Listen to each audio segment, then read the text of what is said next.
Heyo, and welcome back. This is Big E stepping in for Plotty, and we have a very special guest with us this week. We have one of our longer tenured guests. We now welcome one of our favorite writers in all of New England, in all of sports. We have Karen Guregian, who is the 2022 winner of the Mass Sports Writer of the Year Award. Karen is currently writing for masslive.com, but even more importantly, for the Boston Sports Brothers, this is Karen's fourth appearance on the podcast. So and she is our sister, as proclaimed on our first appearance, and you are tied for the most appearances on our podcast with Trevor Haas. So, Karen, we are honored and welcome to have you on the podcast. Thank you so much for being with us. Well, I love coming on. I have a lot of fun on this show, so bring me We on anytime. Awesome, boys. How you doing tonight? I think are we approaching the dog days of summer? All right, can we say that right now? August, what? August August. 10th, Yeah, August 11th? it's just Yeah, we're about almost 5 days away from mid-August, of course. well, when the dog days of summer hit, preseason football is here, that's for sure. That's what we're going to be talking first. Very Yeah, excited. I think that's like a perfect segue. Obviously, training camp has kicked off, and Karen, you've been spending a lot of time there. One thing that I'd love to start and ask you is been the overall vibe and feeling of training camp compared to the last few years? Well, I think it's kind of similar to last year. I mean, it's basically the Mike Vrabel vibe. His presence is obvious out on the field. He's very hands-on. You hear him the loudest. But, I think it's, a very professionally run camp, between Vrabel and his coaching staff. I mean, you guys have been out there too, right? So you get a sense for it as well. It's very well intentioned. There's meaning behind just about everything they do. And I mean, I think, to this point, we've seen a progression. I mean, I've at least have seen players progressing from the early camps to what we're seeing now. And I think it's going to be really interesting going forward. Do you think that's interesting because I think they think it's the same overall vibe because who was it? Oh my goodness, I'm blanking right now. Defensive end Spillane. He said the expectations were a lot higher. He thinks this year going in, obviously because of being in the Super Bowl last year and what they did. And do you feel that at all? That the expectations are like it's still professional. Obviously, you said it's a Vrabel run camp, but do you feel that they have more confidence? Well, I maybe confidence. I think there's a lot of, at least to what Spillane is talking about, like unfinished business a little bit, even though it's not like they lost a Super Bowl on a last second field goal or so, it was like one of those, oh God, if we only did this, we'd win. I mean, they got beat pretty good by Seattle. But I think what Spillane is speaking to is, they have that experience. They also understand or really have a sense that the Mike Vrabel way with, Vrabel and his coaching staff, they have a further belief after, where they went, how well they did last year. And I think almost easily,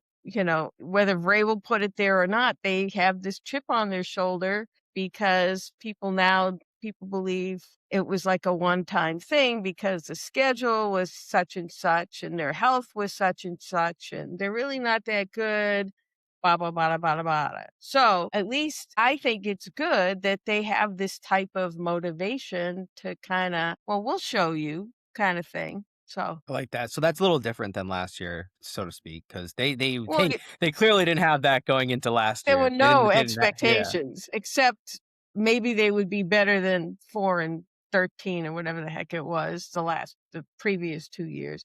I mean, I think they thought that. I don't even put it this way. If you put a gun to his head, I don't think Mike Vrabel would have said last year they were getting to the Super Bowl or that's obviously his mission. That's what he wants. But I think ahead of the way, he was just, again, they putting training wheels on them on how to win football games. Karen, do you feel like, I feel like that was the case around the deadline last year. They had an opportunity to add to the team and they didn't add because they didn't want to jeopardize the future of where the franchise was headed just for, last season, unsure of where it was going to end up. So I think Yeah. they feel like they're ahead of schedule. Do you think that's a fair take? Yes. Yeah, for Yeah. sure.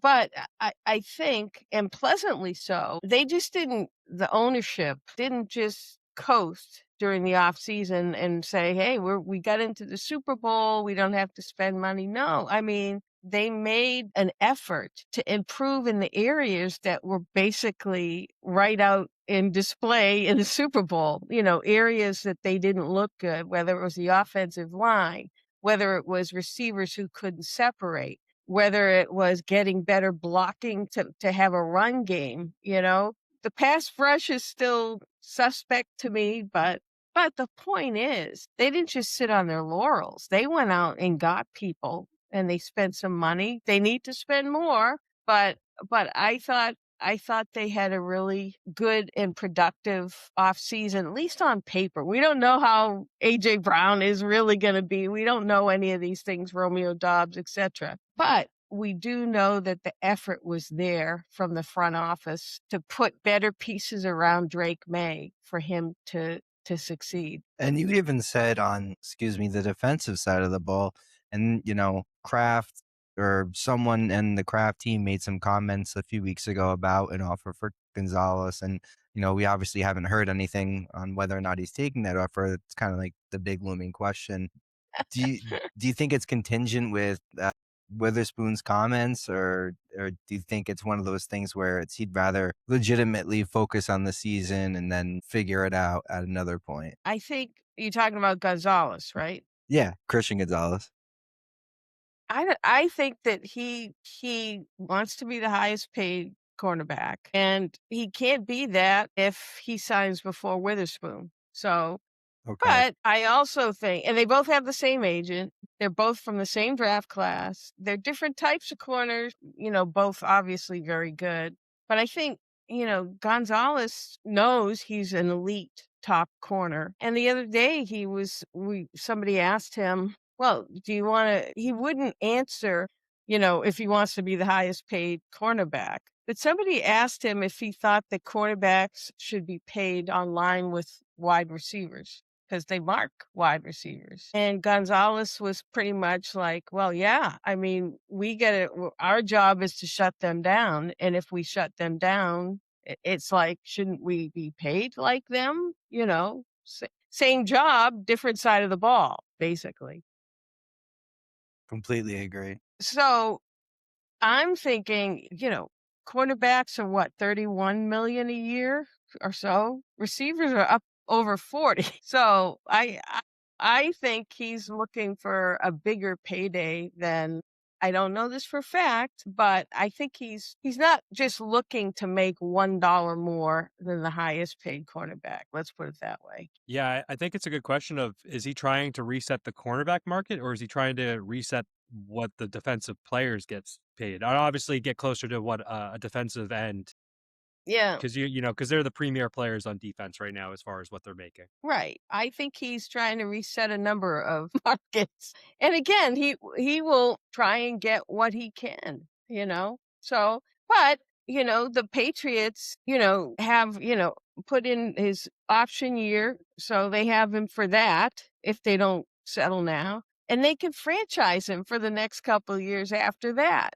So obviously he won't be happy, but it's not like he's a free agent to be next year. The Patriots have control. But by the same token, Mike Vrabel, a former player, wants to make sure the best players are all players, but particularly the players like Gonzalez, who do what he does and is kind of a flag bearer of his program and does what Mike wants him to do, are rewarded.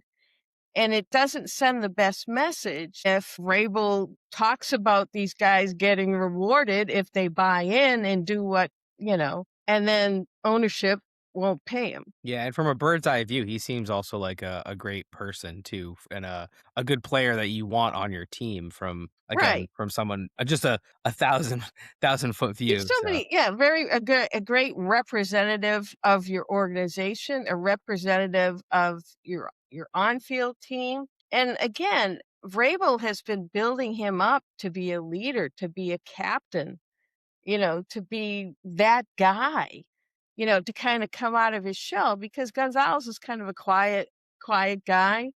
But we've seen just in his one-on-one matchups with AJ Brown, he's like a different guy. I mean, he's demonstrative, he celebrates when he breaks up a play. I mean, so I think, again, Gonzalez's transformation is basically with Mike Vrabel pushing him. Again, it's about the program. It's about buy-in. And then if you don't pay your best players, you're almost cutting off Vrabel at the legs. Yeah. And you can't just draft someone that's talented and let him go, in my opinion. That would be just a very, very dumb move. Or I want play to that game of dragging through the mud. Yeah, like Mhm. why believe me, as a Boston Red Sox fan and a Boston sports fan, we've seen the organizations just drag their feet in not Well, sign their if you players. but think about it now. This is like the tone setter, because guess who's next? Drake May. And I mean, I know they paid Hunter Henry today, but again, Hunter Henry, this is his final contract, his extension for 2 years. Christian Gonzalez is in a completely different place. But again, it's how is the Mike Vrabel regime going to handle the star player contracts? And this is the first example of that, of an in-house, ingrown player. Obviously they paid Williams, but these are guys who are in free agency. How do you treat the in-house, ingrown stars that you draft? I agree.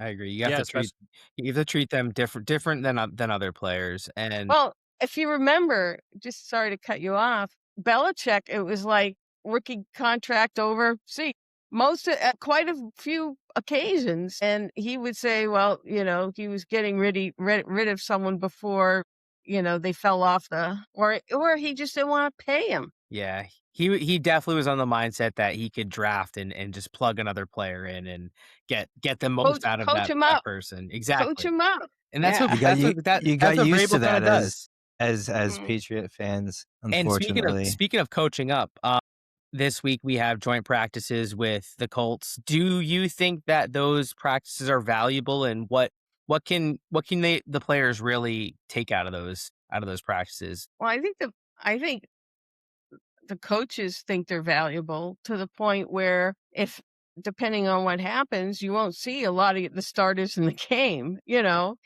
because the work and what they want to see has been accomplished on the field during the joint practices. I mean, they get to see, again, their guys going up, not non-teammates. You're going up against another team in a practice setting, but you're doing those same kind of one-on-one drills, those 7-on-7s, those 11-on-11s. How does it look against another defense? Or conversely, a defense, the defense, both sides of the ball know what the plays are, and they know, they know what's coming. And I'm talking about a Patriots practice. The Colts have a completely different offense. Now we'll see what the Patriots do against a scheme that they're not practicing against every single day, and know where the ball's going and know where it's coming. Same thing with the offense, and a defense that's probably has a different type of scheme, won't show the type of things that the Patriots defense shows, and back and forth. That's even a much better gauge as to, where guys are at, than going against your same guys 14 days in a row. do you see the preseason game being a showcase opportunity for Keyshawn Butte? I think, there's a lot of chatter of if the Patriots are going to keep him. Obviously, he's super talented and he is very versatile, but obviously they brought in AJ Brown and they play a similar style.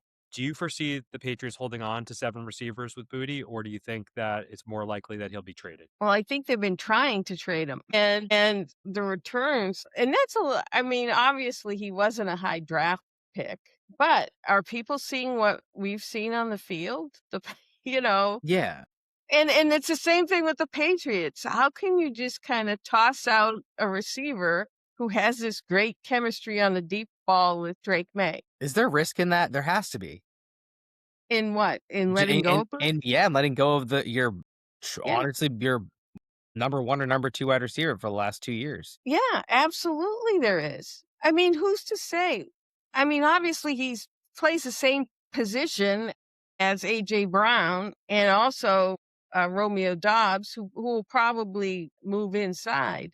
But so he's going to play behind Brown. He's not going to get on the field as much as he was last year. And he's playing it also. The Patriots, Josh McDaniels' offense spreads it around. It's not one receiver centric, even though I'm sure AJ Brown would like it to be one receiver centric. But if AJ Brown gets hurt, wouldn't it be nice to have Booty still here? What I'm Or saying. even Romeo Dobbs, or even just have him here, period. Put those three on the field at the same Yeah. time. Two The deep ball defense has threats. got to shade toward AJ.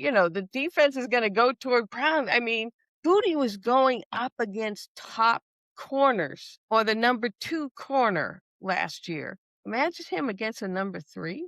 It's a great point. I mean, I wouldn't just toss him out, but looking at it from Booty's standpoint, you understand why he might want out because he's in a contract year. As it is, I think he didn't have a ton of targets necessarily last year or a ton of 50 catches or whatever it was. He's looking for his payday. And if he's in an offense that's sharing and he's not going to get numbers and obviously then they're going to look putting numbers against him, he's not going to get his money on the outside either. Good point. So he's kind of in a tough spot. It's a good point. I mean, Yeah, could you see them maybe giving him a bump for this year if they're able to trade him and do something to appease him in some way? And I'm not saying a massive bump, but I feel like he's been a good soldier. Well, maybe, but they haven't to this point, and Yeah. I'm guessing his representatives may have asked. But again, they're busy paying AJ Brown and Romeo Dobbs. Drake May. They're busy trying to pay Gonzalez, and they have Drake May next year. You need to use that money for Booty to Right. And towards you Drake May. have, if AJ Brown has a great year, do you think he's going to be happy with the contract? You know what I'm saying? It's just the money escalates in a hurry. And it's not like these owners aren't gazillionaires. It's not like they can't afford it. But again, they're trying to run a business and they're trying to keep their profit margins way up. So I think speaking about profit margins, did you happen to catch the World Cup at all at any of the games at Gillette? Did you go in person or just watched on TV? No, I watched on TV. Yeah. It looked great, right? And I think the great grass on the field. I think everyone loved seeing it. I think we they lose asked Eric? George Kittle recently about if the players would prefer to play on grass or turf, and I know that almost every single stadium, Gillette included, that played grass for the World Cup is now going back to turf, and most stadiums are playing under turf.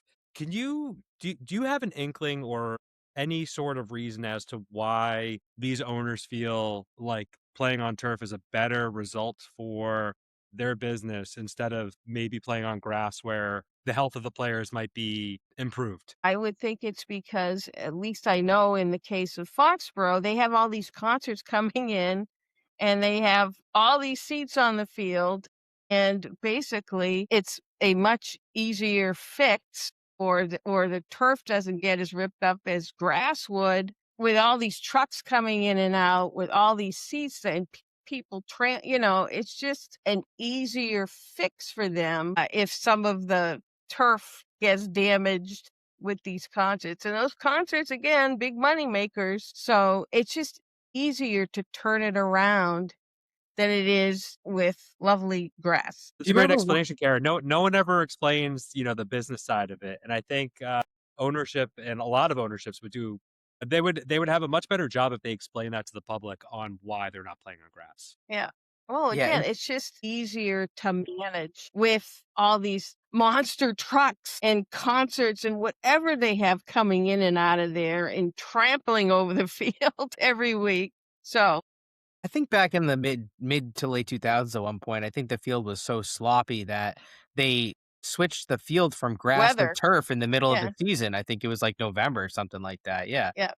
Yeah. So they that thought you they also were run that losing risk. games in mud. Right. well, I don't know. I kind of always like football in the natural. I don't like the domes. If you have to play in, just think about it. What are the big games you remember? The snow games, right? Or the games in the bad weather, or Karen, now when it's like, have you seen these pictures of, speaking of new domes and new fields? Have you seen the pictures of the new Bills stadium that have all these obstructed views potentially, like where yeah, you're and here coming?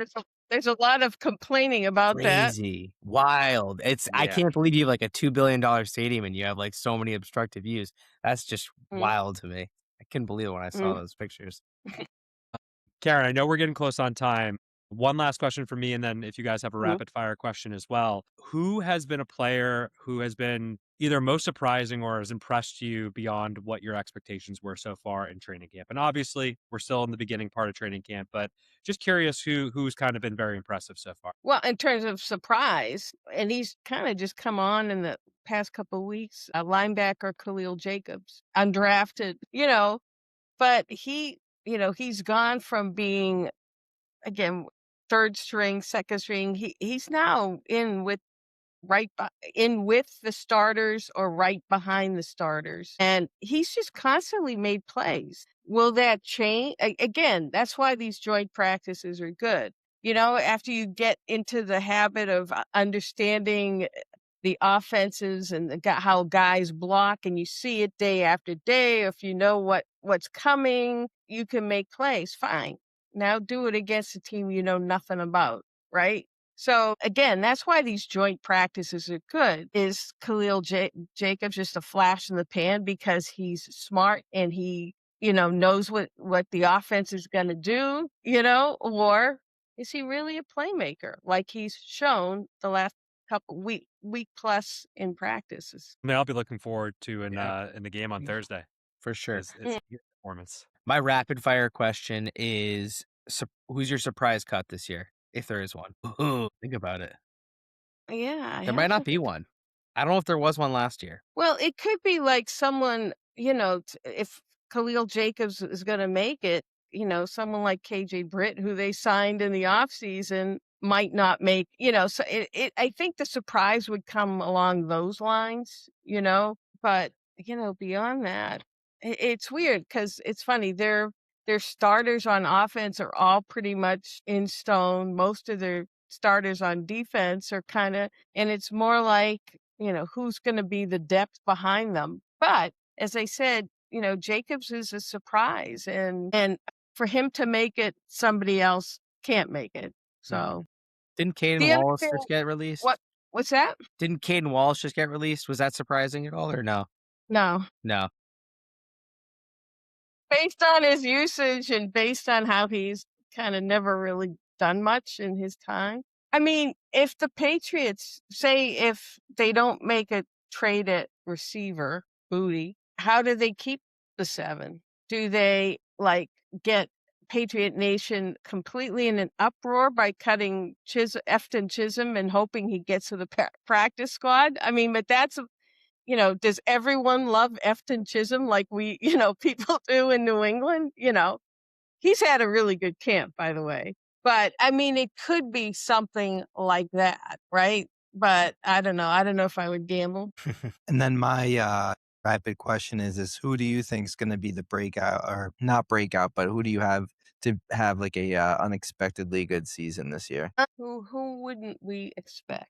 You know what? I'm gonna go with Gabe Hackis because obviously he hasn't gotten off to the best start, both with the organization and with injuries and whatnot.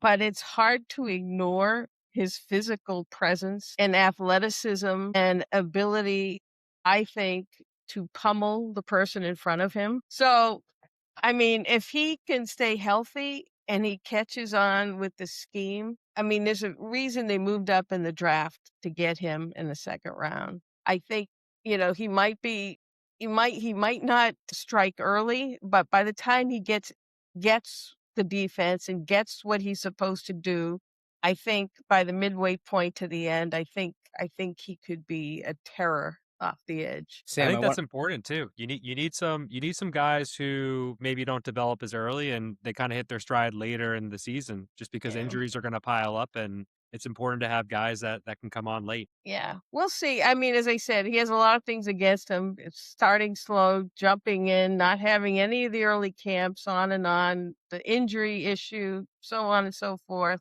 But as I said, you notice when he's on the field. Mhm. I So th- I think Sam, I want to take a stab at your question too because I just think nobody's really talking about this position is the running backs. I think the running backs are going to have an incredible year because the second year of the line, the second year in the Josh McDaniels system, and I also think that the having the receivers that they have now are going to take some pressure off the running backs and there a lot of teams knew kind of I think when they were going to run the last year and the year before and now they can be a little bit more dynamic with their playmakers that they have. So I think Henderson and Stevenson are gonna have a great year. I would watch out for them. yeah, well, as long as the people can block in front of them, I mean that's the big key. Their run game was so inconsistent last year.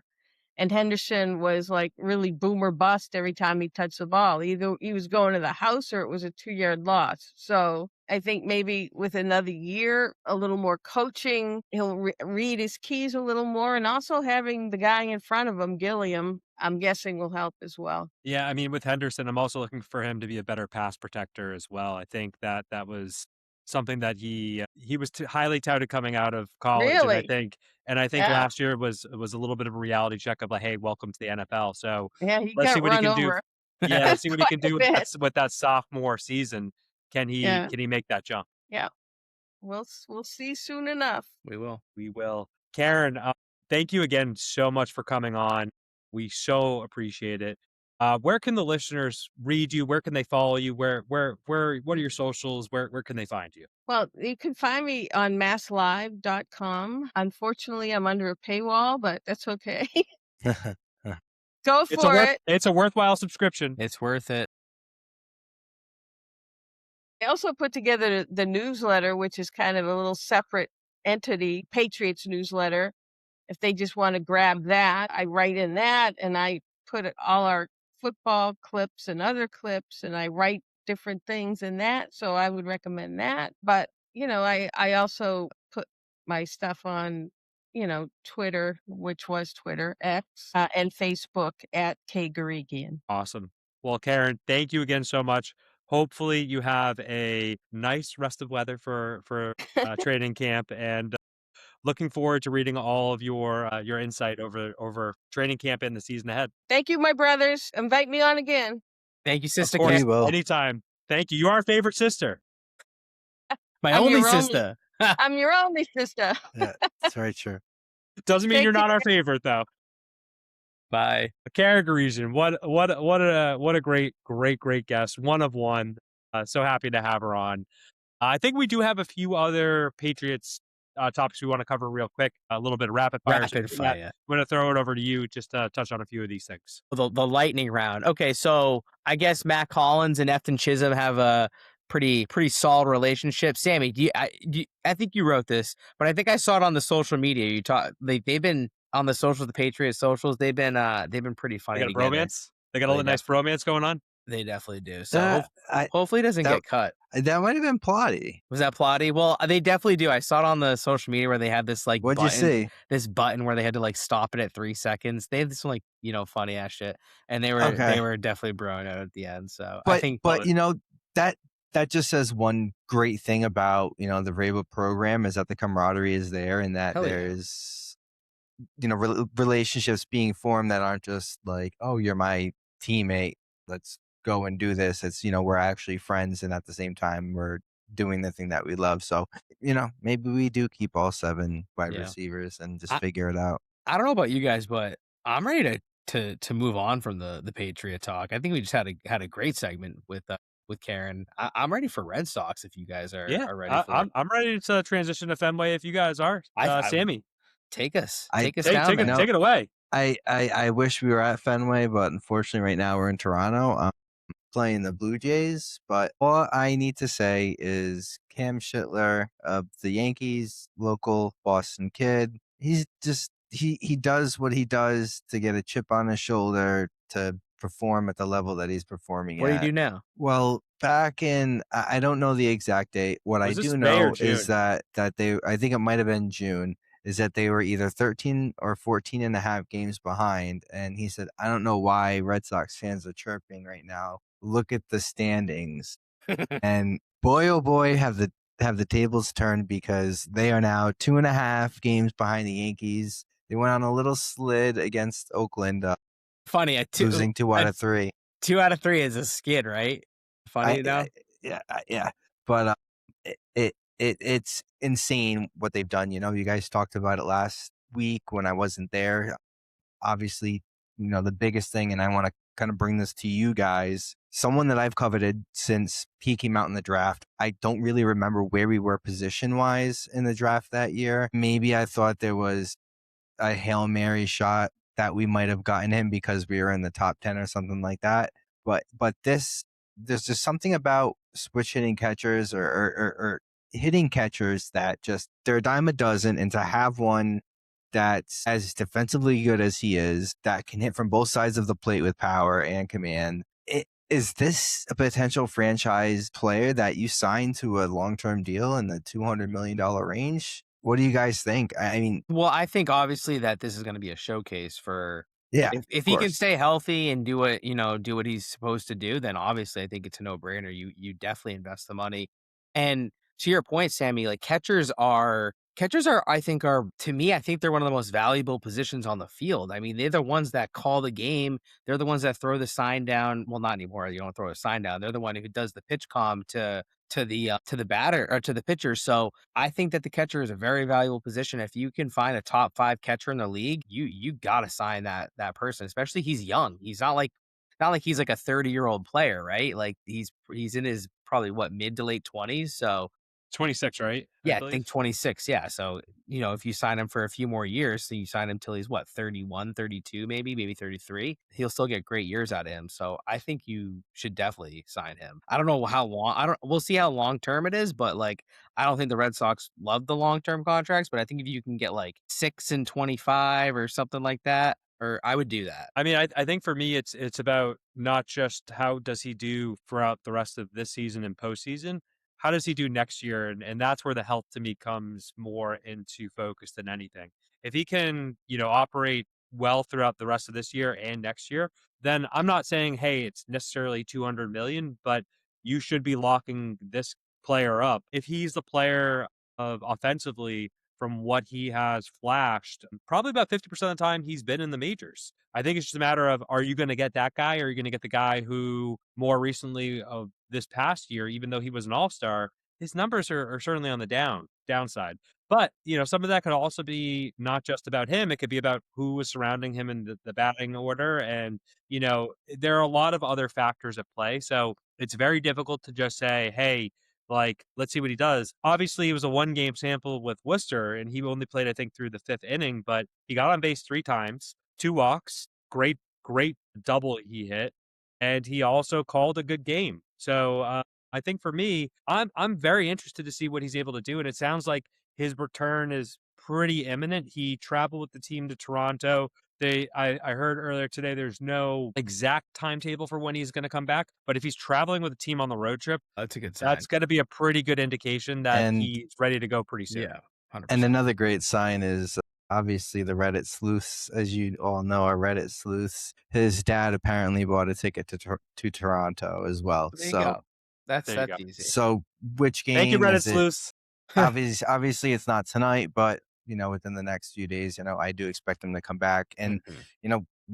and I'm sure you guys talked about it on the pod last episode, but we've talked about this next man up mentality, kind of like the Patriots have, and how they've been able to do that with the additions of Roman Anthony, Adley Rutschman. Trevor Story's been rounding the bases. I mean, if you have Trevor Story in the 9 hole, and then you slot some of these guys in, obviously Curtis Mead's injured, but you have a really, really talented team. And not only do you have a talented team, but you have these guys that have been having that next man up mentality, stepping up and coming up with this huge run that we've had. And now they're supported by really good hitters. So they just got a hit. So Sam, I like where your head's at. I think there is some risk though in bringing Story back up because Monasterio has been playing such good baseball for the last, I'd say like 4 to 6 weeks now. So honestly, you might just want to ride that, and who knows, maybe he stays hot in September and October, and then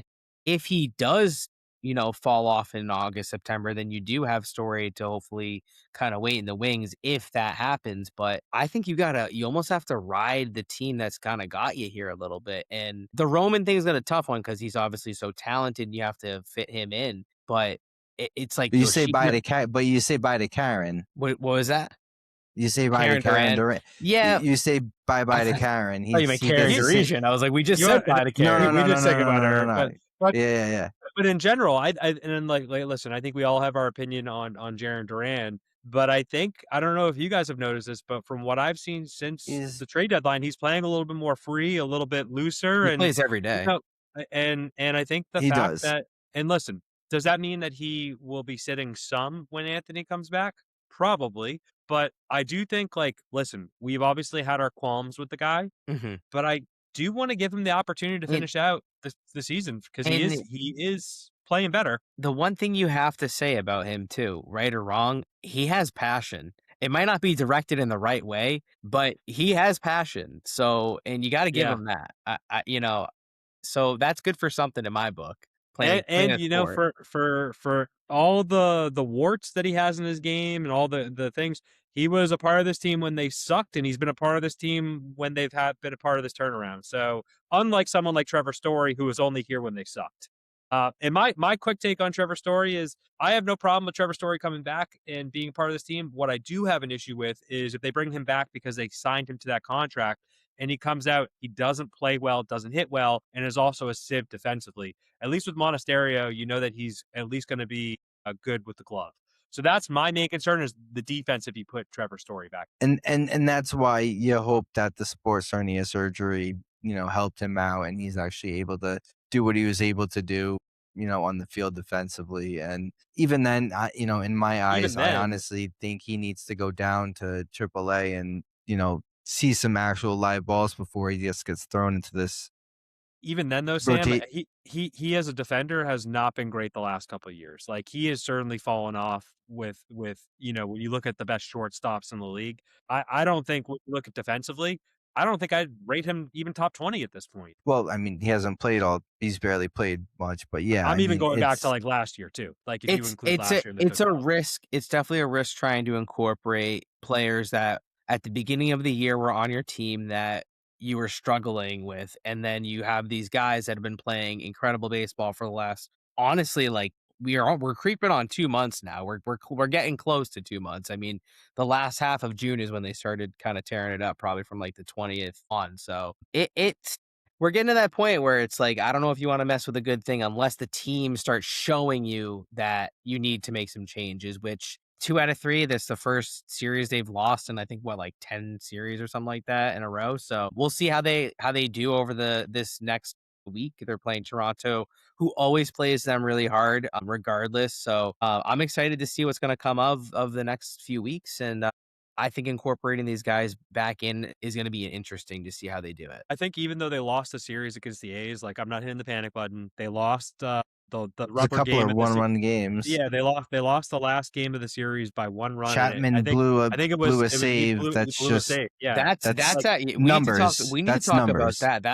That's something where they didn't improve, and he's actually been a little sketchy lately. And I hope that it's the weather and he's just going through it now. You'd rather have him go through it now than in September. So that could be it. The thing with baseball is the numbers kind of always even out and you have a blown save or two. So like you guys said, hopefully those blown saves are now as opposed to game 3 of the wild card or divisional, playoff game. So yeah, hopefully it's, the blown saves are now rather than. Hey, listen, I think right now nothing is changing our vibes and our thoughts about the team. The vibes are high. The team is doing well despite, the little hiccup over the weekend.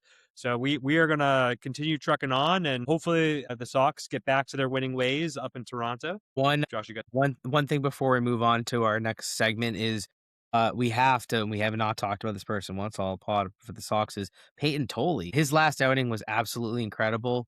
How many Ks did he have? 14? 16? 14. 14. I think they were running out of room on the banister in center field to put the K sign. So having a guy like that in your arsenal is incredible. And I think he broke a record. I think he did How many 14 innings? Ks in I think the least amount of batters faced. I Yeah. think it was like 6 innings or something like that. So kudos to him, and you're happy to see him on your He's a team. That's for dog. sure. I mean, you see him as a AL Rookie of the Year candidate for sure.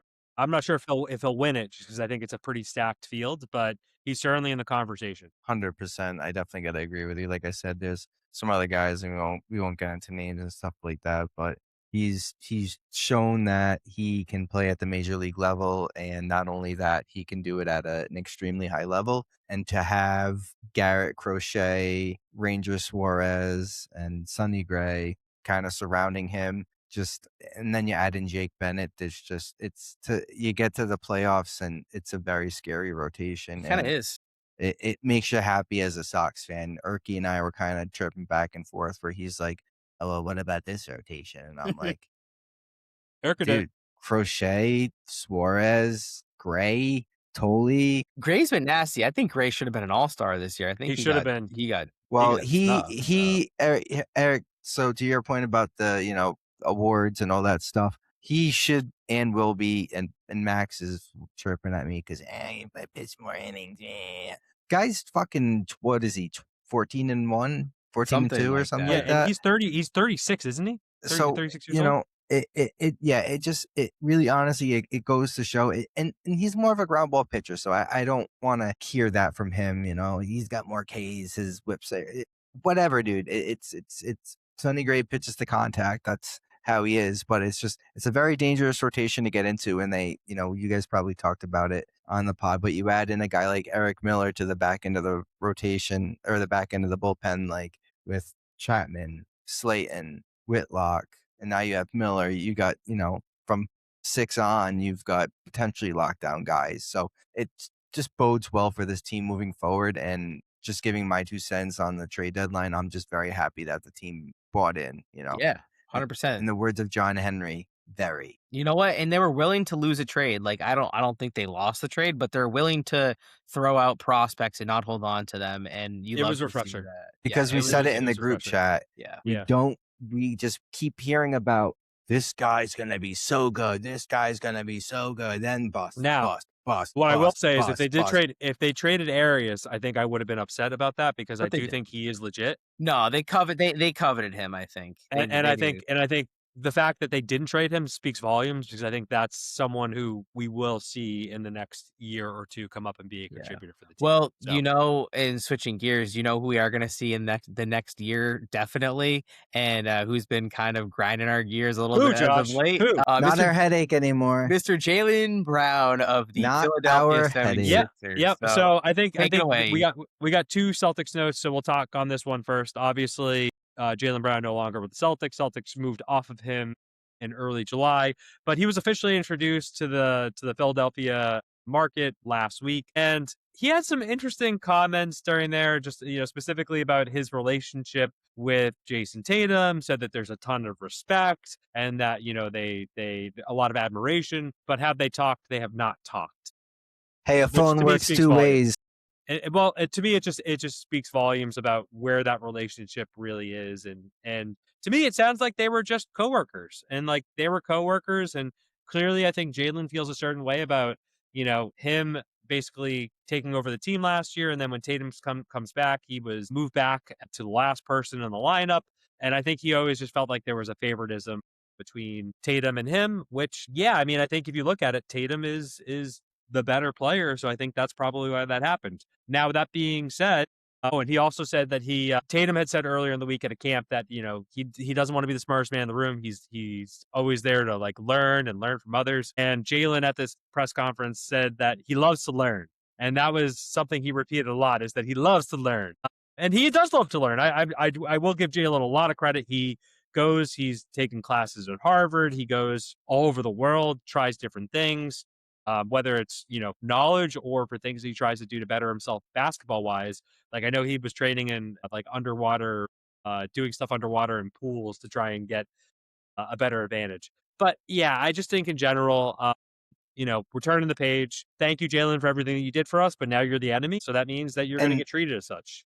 And And really quickly, I just gotta say that I honestly, and you guys probably talked about it, but I just wanted to throw this in there because I've been thinking about it a lot.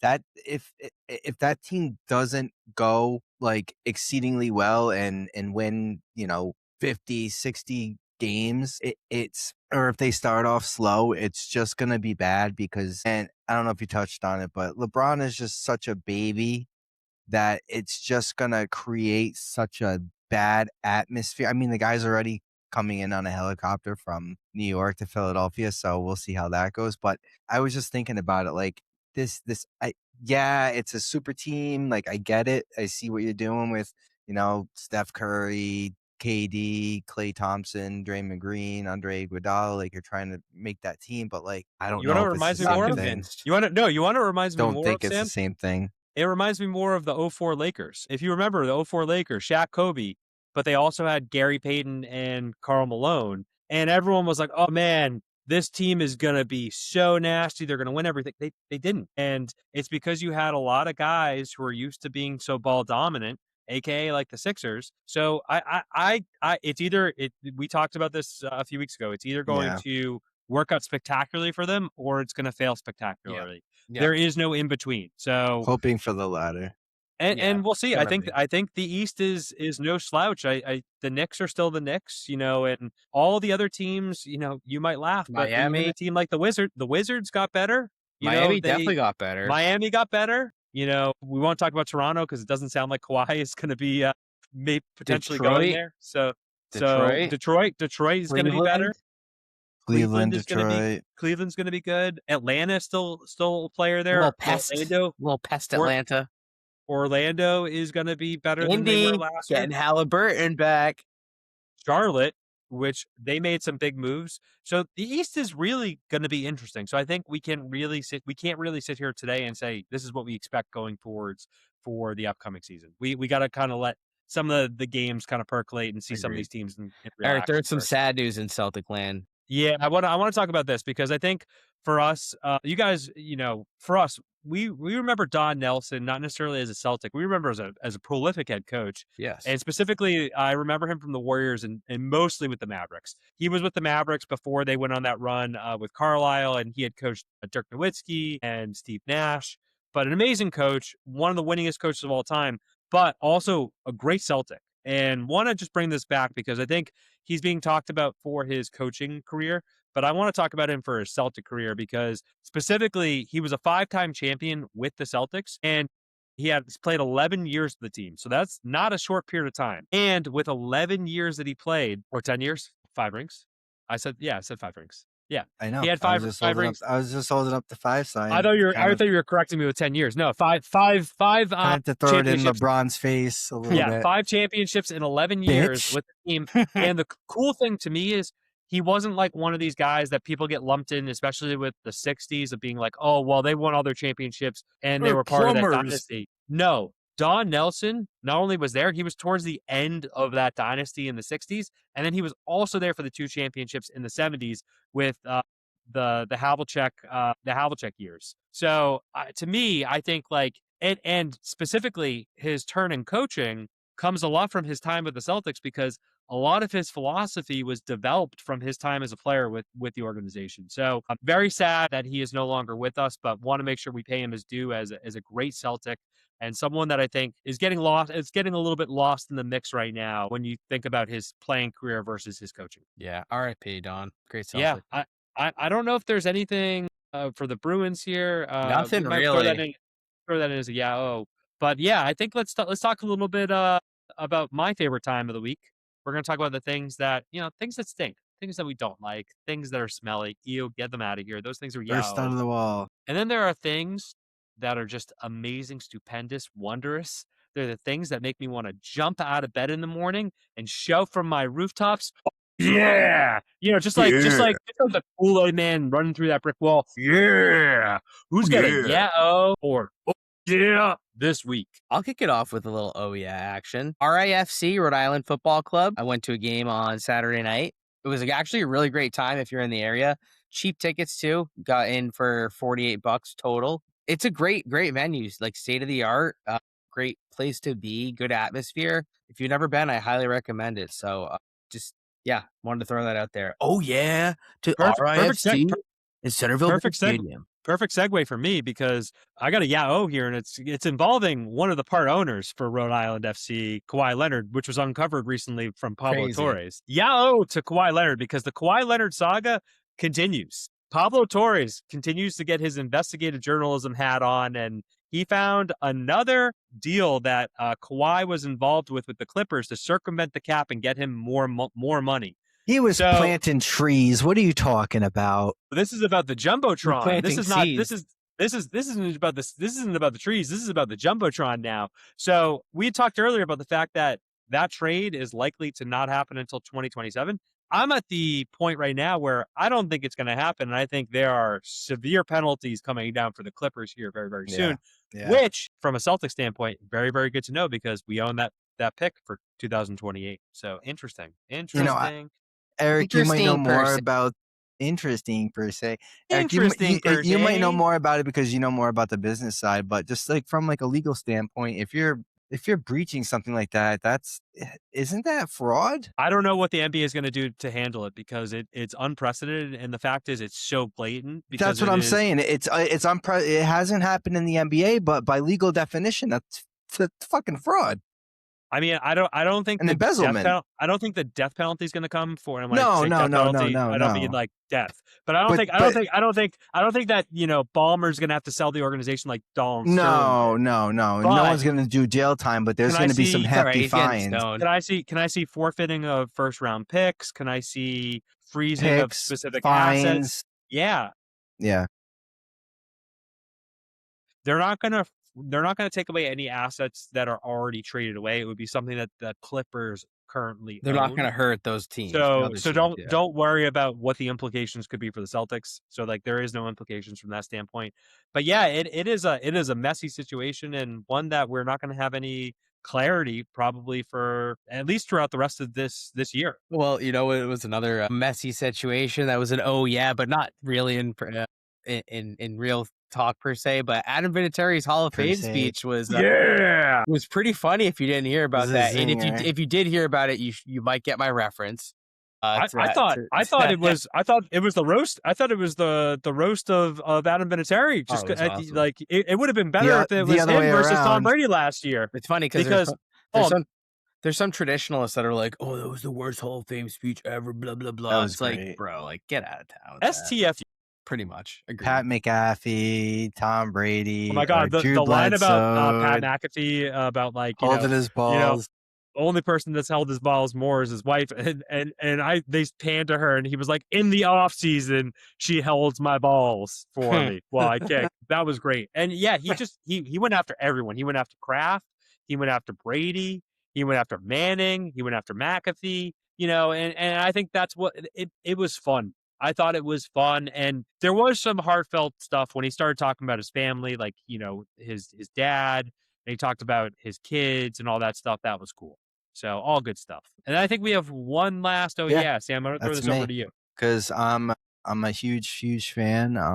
House of the Dragon. We talked about it we talked about it 8 weeks ago, and it was an because it was the season premiere. We have the season finale of House of Dragons. We do talk about a little bit of pop culture stuff here. I'm not going to give out any spoilers or anything like that, but it was just an episode to be had. If you are a fan of the books, if you're a fan of Dragons and Fire, you need to watch this episode. You need to hop on this series. You're not that far behind. It was probably one of the greatest Game of Thrones. I'm just saying Game of Thrones, and including Knights of the Seven Kingdoms and House of the Dragons in there as lore. It was probably one of the greatest Game of Thrones episodes that I have ever seen that has come out of this franchise. So you gotta watch it. Yeah. And one last one for me as well. I would be remiss if we didn't talk about. Oh my God, I just had it in my head and I just lost it per se. Interesting per se. It's time to That's go why down we gotta write it down. I got it. It's a Bravo minute here from the. I'm gonna be the only Bravo boy. All right. But this is an oh yeah, we have a crossover episode coming between Below Deck Med and Summer House premiering next year. The Summer House cast just went out to Greece and they were on the boat with Captain Sandy and Aisha. So very excited about that. I know Plotty will be very excited about that as well. So heading down the pike this week for talking some sports now, we have 4 with Toronto starting tonight. We record on Monday evenings for people who are listening.